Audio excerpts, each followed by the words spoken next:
As defined in the dictionary, cognitive dissonance is the state of having inconsistent thoughts, beliefs, or attitudes, especially as relating to behavioral decisions and attitude change. Hello and welcome to my channel. My name is Lisa, and if you're enjoying this content, please go ahead and hit the like button, hit the subscribe button, and share this video with others. It helps this channel and this community at large to grow. So in simpler terms, cognitive dissonance is used to describe the mental discomfort a person experiences from attempting to hold on to two conflicting beliefs or values. And since it's human nature to seek consistency, these internal conflicts create feelings of discomfort, unease, and anxiety. For example, you know you should exercise, you know you should work out, and so you purchase a gym membership, but you never go to the gym. Or, you know smoking is bad for your health, but you continue to smoke.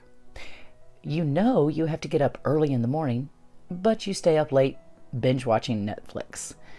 You know racism is wrong, but you use racial slurs.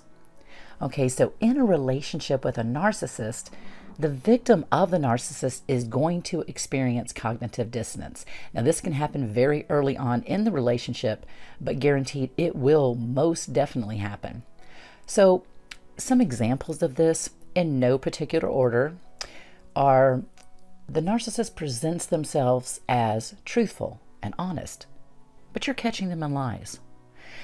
They will tell you how much they hate drama, they hate arguing, they hate conflict, yet they seem to be constantly surrounded by drama. They argue over anything and everything, and they seem to actually enjoy conflict. And believe me, they do. Conflict, drama, and arguments are actually exciting to a narcissist. They will tell you that they value monogamy and fidelity, yet they have had affairs, either right now or in the past.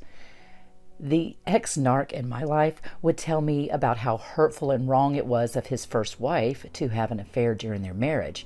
Yet, he had an affair during his marriage to his second wife, and he completely justified it.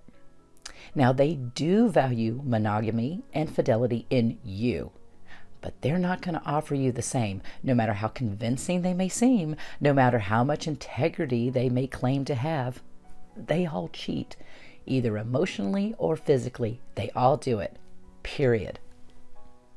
Now, they may tell you that they believe men and women are equals and should be treated as such, yet they will degrade or demean the opposite sex and will often say things like, all women do this or all men do that.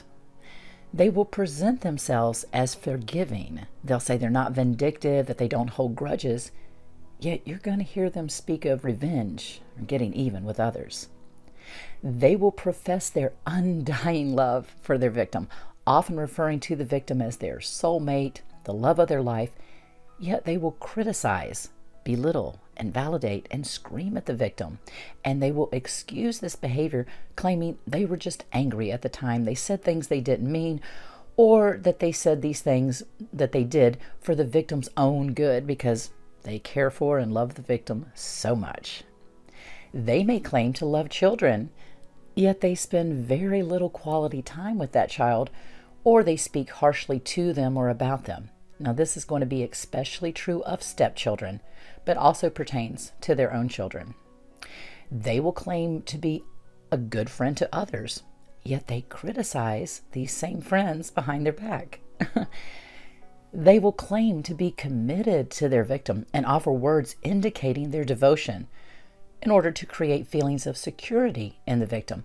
Yet when angered, they will threaten the security of the relationship and the permanence of that. Over time, the victim notices their words simply do not match their actions. And this is going to be confusing and bewildering to the victim. This person says they're a positive, optimistic person, but they complain a lot and they seem to have a negative outlook. This person says they're open-minded, but they seem to have very narrow, black and white views and perspectives. This person says they don't harbor grudges or animosity, but they speak of revenge or even destroying their exes or anyone they feel has done them wrong. This person says they're spiritual or religious, but their words and actions say otherwise.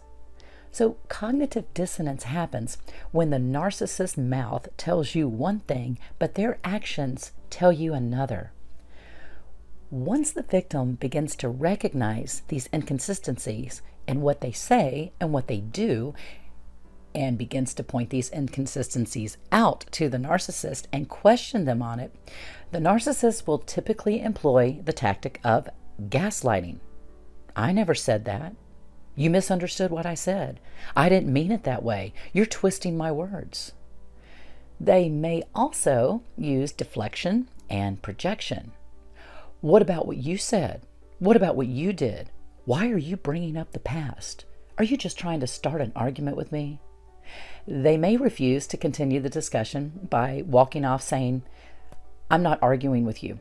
I'm done with this discussion. They may give the victim the silent treatment. And especially if the love bombing stage of the relationship has ended, they may become enraged. Narcissists hate being questioned or confronted.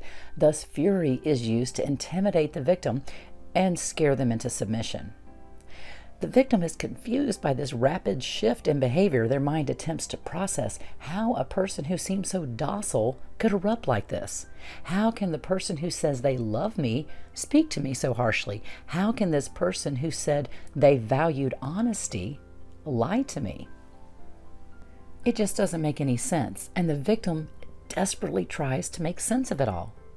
These actions and behaviors of the narcissist conflict with what the victim believes to be true of the narcissist.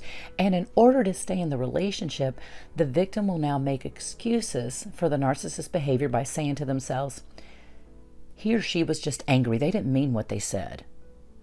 They're just under a lot of pressure right now, and this is not really who they are. Or, that wasn't really all that bad. Perhaps I'm making too much out of it. Maybe I'm just too sensitive. And the narcissist is counting on the victim to feel and think exactly this way, because now the victim has begun to internalize the words of the narcissist, and now the victim is actually gaslighting themselves. It sounds incredible, but it happens. And if you've ever been in an intimate relationship with a narcissist, you know this happens. And what I'm saying is going to sound all too familiar. Most victims don't fully recognize this until they're out of the relationship. And I'm hoping that if you're still in the relationship and recognize these behaviors, that you get out and go no contact. Trust and believe this simple truth. The narcissist does not change. They only change partners, not behaviors. If you're with a narcissist, and you may not recognize them right now as being a narcissist, but you recognize these behaviors, leave. Even if they are currently showing you nothing but sweetness and kindness, know this: if they're saying nasty things about their exes, if they're displaying hostility or aggression toward their former partner or partners, they will absolutely do the same to you. You are not more special than their ex, and you cannot fix them with your love. It will not happen. Whatever they're capable of doing to others, they are more than capable of doing to you 100%. And they will. And in most cases, it's going to be even worse. Thank you all for listening, and may you have a blessed day.